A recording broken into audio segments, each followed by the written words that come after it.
Go ahead and grab your pry tool and work it in between just to release the tabs. And go ahead and lift this cover off.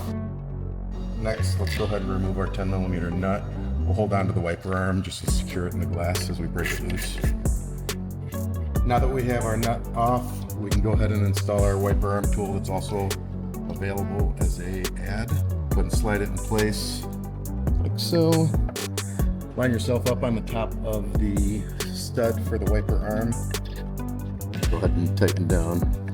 And just that fast, it pops loose. Go ahead and remove your tool. From there, just go ahead and pivot your wiper arm up to release tension off of the glass and remove. Now that we have our old wiper arm assembly off the vehicle, we'll go ahead and take a pry tool of some sort, get in between the wiper blade and the assembly here. I'm just going to go ahead and pry up on it a little bit.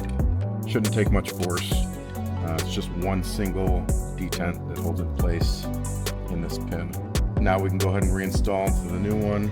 Just go ahead and line it up. A little bit of pressure on it, and you're locked in. Now we'll go ahead and reinstall our wiper blade onto the motor assembly.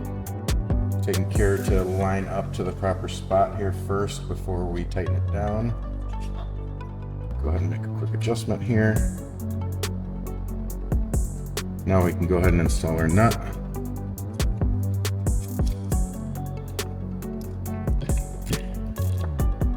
And again, hold the wiper blade assembly while you tighten this down into place.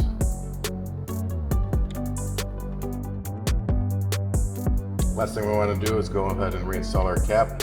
Just go ahead and line it up in place. Press down.